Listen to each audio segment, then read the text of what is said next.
بسم اللہ الرحمن الرحیم۔ السلام علیکم ورحمۃ اللہ وبرکاتہ۔ بسم اللہ الرحمن الرحیم۔ عزیز طلباء اکرام، ایم اے اسلامیات کے مضمون تاریخ اسلام کا آج ہمارا سبق نمبر 83 ہے، جس کا عنوان ہے خلافت عثمانیہ کا انتظام سلطنت اور علمی ترقی۔ تو پچھلے سبق میں بھی چونکہ ہم نے اسی عنوان سے متعلق گفتگو کی تھی، تو آج بھی اسی عنوان سے متعلق گفتگو کر رہے ہیں، تو اس لیے آج کا یہ سبق حصہ دوم کہلائے گا۔ تو نیا سبق شروع کرنے سے پہلے ہم گزشتہ سبق کا خلاصہ دیکھتے ہیں۔ پچھلے سبق میں ہم نے ایک تمہید پڑھی تھی، اور جس میں ہم نے یہ ذکر کیا تھا کہ سلطنت عثمانیہ کے جو شروع کے سلطان اور حکمران تھے، وہ چونکہ جنگوں میں زیادہ شریک رہے، فتوحات میں مشغول رہے، اس وجہ سے وہ سلطنت کے انتظام کی طرف غور و فکر نہیں کر سکے، انتظام سلطنت کو سنوار نہ سکے، ان کی اصلاحات نہیں کر سکے۔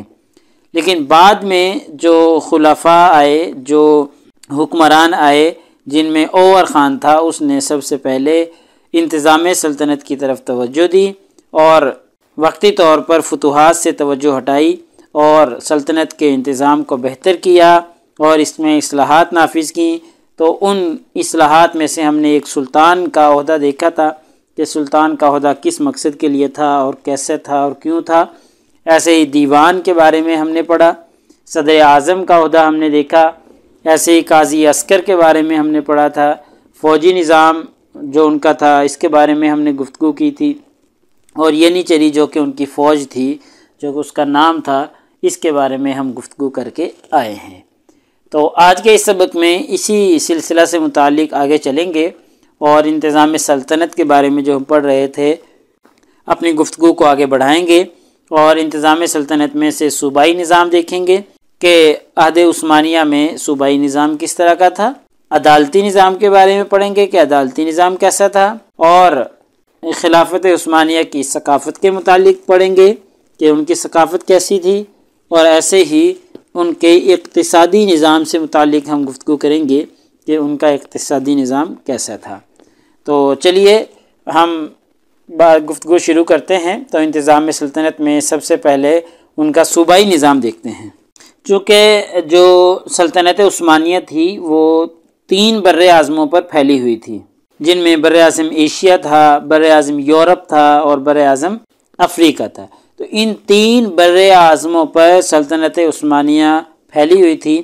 تو اتنی بڑی سلطنت تھی، یعنی بہت ہی زیادہ وسیع سلطنت تھی، تو پھر اس کے انتظامی امور کو سنبھالنا آسان کام نہ تھا۔ تو انتظامی امور کے لیے سلطنت کو بڑے بڑے حصوں میں پھر تقسیم کیا گیا تھا۔ تو ان بڑے بڑے حصوں کو ایالت کہا جاتا تھا، یعنی جو ایک بڑا حصہ ہے انتظامی امور کے تحت جس کو الگ کیا گیا ہے، اس کو ایالت کہا جاتا تھا۔ تو پھر یہ جو ایالتیں ہوا کرتی تھیں، ان کی مزید تقسیم کی گئی، اور جو فردر تقسیم تھی اس کو سنجک کے نام سے یاد کیا جاتا تھا، اور پھر سنجک جو تھا اس کو مزید تقسیم کیا جاتا تھا قضاء میں، اور قضاء کو پھر کوئے میں تقسیم کیا جاتا تھا، یعنی یہ تقسیم در تقسیم ہوتے چلے جاتے۔ بڑا علاقہ جو ہوتا تھا اس کو ایالت میں پھر بہت سے سنجک ہوتے تھے، اور ایک سنجک میں پھر بہت سی قضائیں، اور قضاء میں پھر کوئی جو ہیں کئی چھوٹے چھوٹے کوئے ہوتے تھے۔ تو اس طریقے سے سلطنت عثمانیہ میں صوبائی تقسیم کی گئی تھی۔ یعنی آپ آسان الفاظ میں یہ سمجھ لیں کہ جو صوبہ ہوتا ہے اس کو ایالت کہا جاتا تھا، اور جو سنجاک ہے، ایک سنجک جو ہے، اس کی حیثیت ضلع کی ہے۔ جیسے ہمارے ہاں صوبہ پنجاب ہے، اب یہ ایک ایالت ہے بالفرض، اور ایالت میں بہت سے ضلع، بہت سے سنجاک ہوتے ہیں، تو جو اس کے بہت سے جو ضلع ہیں وہ سنجاک کی حیثیت رکھتے تھے۔ پھر ایسے ہی ہر صوبے کی ایک مجلس شورا ہوا کرتی تھی، اور جس کا صدر جو ہوتا تھا وہ وہاں کا والی بھی کہلاتا تھا۔ اور قضاء جو ہے اس میں چھوٹے بڑے شہر اور کچھ قصبات ہوتے تھے، یعنی قضاء جو ہے یہ چھوٹے چھوٹے قصبات اور شہروں پر مشتمل ہوتا تھا۔ ایسے ہی جو ہوتا تھا اس میں بہت سے گاؤں اور چھوٹے چھوٹے قصبے شامل ہوا کرتے تھے۔ تو چلیے اب ہم ان کے عدالتی نظام کے حوالے سے گفتگو کرتے ہیں۔ تو جو عدالتی نظام تھا اس میں جو شیخ الاسلام تھا اس کا عہدہ سب سے بڑا ہوتا تھا. جیسے عباسی دور اور اموی دور میں ہم پڑھ کر آئے ہیں کہ ان میں قاضی القضاء کا عہدہ ہوا کرتا تھا جو سب سے بڑا قاضی ہوتا تھا. ایسے ہی سلاطین دہلی میں بھی قاضی القضاء کا عہدہ ہوا کرتا تھا جو سب سے بڑا قاضی ہوتا تھا. تو سلطنت عثمانیہ میں جو سب سے بڑا قاضی ہوتا تھا اس کو شیخ الاسلام کہا جاتا تھا، اور شیخ الاسلام جو فیصلہ کر دیتا تھا وہ فیصلہ حتمی ہوا کرتا تھا. اور یہ شیخ الاسلام کا جو عہدہ تھا یہ وزارت عظمیٰ کے بعد سب سے بڑا عہدہ ہوتا تھا. جو پیچھے ہم پڑھ کر آئے ہیں صدر اعظم یا وزیر اعظم، اس کے بعد یہ شیخ الاسلام کا عہدہ ہوتا تھا.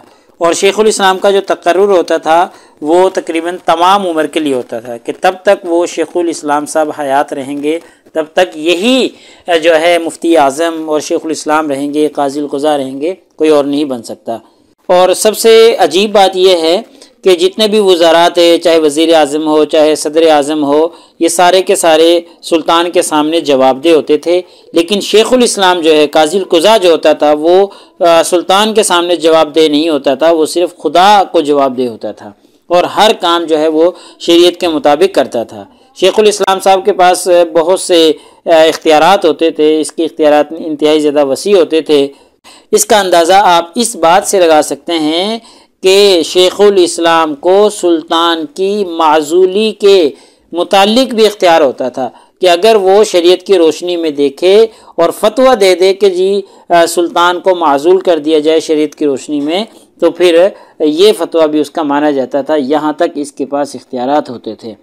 اور ایسے ہی اس کے فتوے کے بغیر کوئی بھی سلطان کو معزول نہیں کر سکتا تھا. ایسے ہی سلطان کی نماز جنازہ بھی شیخ الاسلام صاحب خود ہی پڑھایا کرتے تھے. اور پھر یہ جو شیخ الاسلام صاحب خود تھے، ان کے ماتحت شہروں میں قاضی ہوتے تھے جو کہ انصاف کے حصول کے لیے اور عوام الناس میں انصاف کو رواج دینے کے لیے مقرر کیے جاتے تھے. تو چلیے اب ہم ان کی ثقافت کے حوالے سے گفتگو کرتے ہیں. تو ثقافت سے متعلق ایک بات آپ یاد رکھیں کہ چونکہ سلطنت عثمانیہ جو تھی وہ 3 بر اعظموں پر پھیلی ہوئی تھی، تو لہٰذا ہم یوں نہیں کہہ سکتے کہ جی سلطنت عثمانیہ کی ثقافت اس طرح کی تھی. کوئی ایک ثقافت کے طور پر ہم بیان نہیں کر سکتے. ہاں البتہ مختلف مراکز میں اس کے مختلف روپ رہے ہیں، مختلف انداز رہے ہیں، ثقافت میں تبدیلیاں آتی رہی ہیں. تو یہ وجہ اس کی یہ بنی ہے کہ یہ 3 بر اعظموں میں پھیلی ہوئی تھی اور تینوں بر اعظموں کی ثقافتیں مختلف تھیں. تو ثقافت میں مختلف چیزیں شامل تھیں، جیسے دستکاری ہے، صنعت و حرفت ہے، یہ اناطولیہ میں کافی زیادہ ہوتی تھی. ایسے ہی فنکار جو ہیں وہ قسطنطنیہ میں زیادہ تھے. ایسے ہی کپڑے کے کارخانے تھے، برتن بنانے کے کارخانے تھے. اپنے ملک کو تو برتن وغیرہ فراہم کر ہی رہے تھے، غیر ممالک کے لیے بھی اس طرح کی اشیاء جو ہیں وہ بھیج رہے تھے. اس کے علاوہ ایک قالین سازی کا شعبہ بھی ان کے ہاں پایا جاتا تھا جو کہ اہم ترین صنعت تھی سلطنت عثمانیہ کی. اور اب ہم ان کے اقتصادی نظام کے حوالے سے دیکھتے ہیں. تو اقتصادی نظام کے حوالے سے ایک بات ذہن نشین رکھیں کہ چونکہ یہ سلطنت 3 بر اعظموں پر پھیلی ہوئی تھی تو اس لیے تینوں بر اعظموں کو ملانے والی جو سڑکیں تھیں اور تجارتی گزرگاہیں تھیں وہ اسی سلطنت سے ہو کر گزرتی تھیں. تو ان تجارتی گزرگاہوں سے، ان تجارتی شاہراہوں سے سلطنت کو بہت زیادہ ٹیکس وصول ہوتا تھا، اور اس ٹیکس کی وجہ سے سلطنت عثمانیہ اپنے وقت کی بڑی اقتصادی جو طاقتیں تھیں ان میں شامل ہو گئی تھی. چونکہ جس نے بھی تجارت کرنی ہے، جو بھی تجارت ہونی ہے، وہ سلطنت عثمانیہ سے ہو کر جانی ہے، تو اس نے ٹیکس بھی ادا کرنا ہے. تو ٹیکس کی وجہ سے پھر اس کی جو اقتصادی طاقت تھی وہ بڑھ گئی تھی. اور مزے کی بات یہ ہے کہ جب یورپ کو ٹیکس دینا پڑ رہا تھا تو اس نے متبادل راستہ ڈھونڈنا شروع کیا اور بحری مہمات شروع کی تھیں.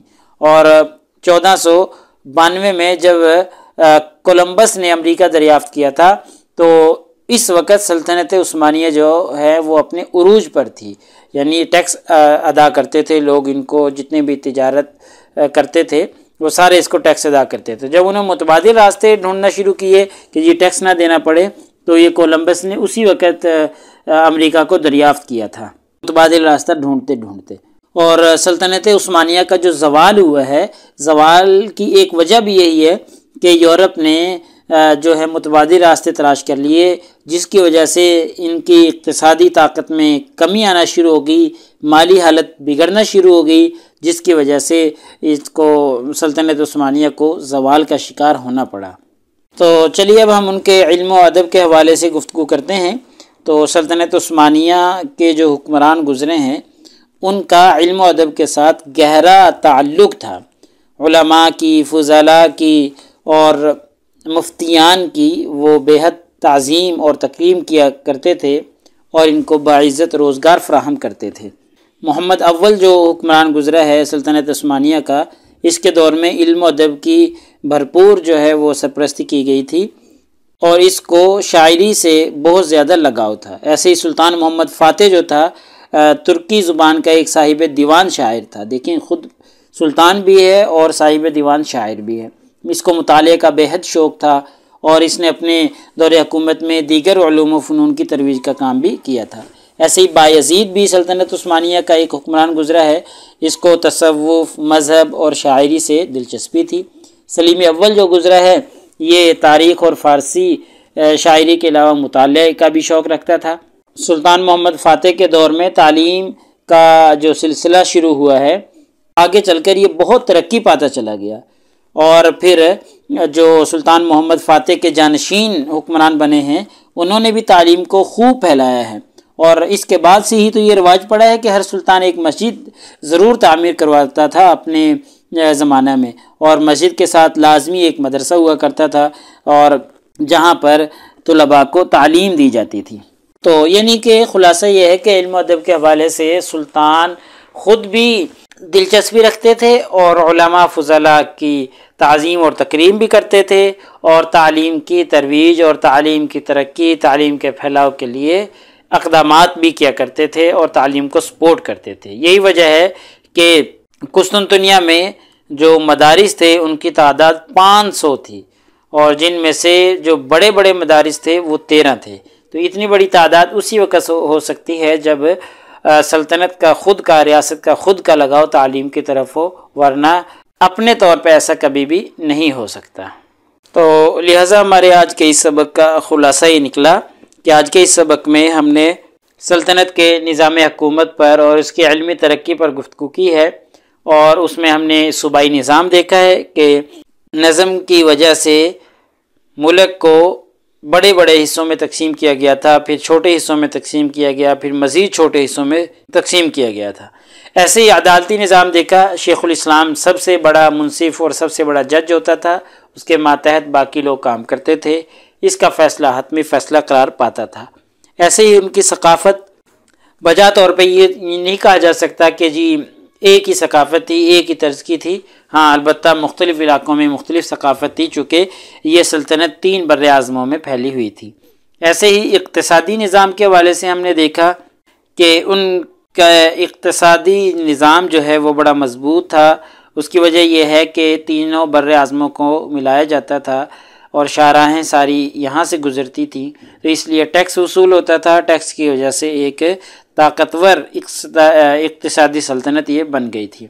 اور پھر ہم نے علم و ادب کے حوالے سے گفتگو کی کہ علم و ادب میں سلطان خود بھی شامل ہوتے تھے اور اس کی ترقی اور ترویج کے لیے کوشاں رہتے تھے اور اس کام کرتے رہتے تھے۔ تو پیپر میں پوچھے جانے والے سوالات سے متعلق اگر ہم گفتگو کریں تو یہی ایک سوال ہے کہ جس سلطنت عثمانیہ کا نظام سلطنت کی تفصیلات بیان کریں، تو کچھ تفصیلات ہم نے ذکر کر دی ہیں۔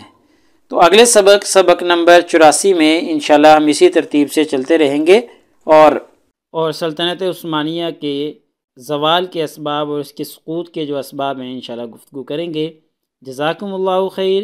السلام علیکم ورحمۃ اللہ وبرکاتہ۔ اللہ پاک آپ سب لوگوں کا حامی و ناصر ہو۔ اگلے سبق تک اجازت چاہتے ہیں۔ اللہ تعالیٰ آپ سب لوگوں کو کامیابیاں اور ترقیاں نصیب فرمائے۔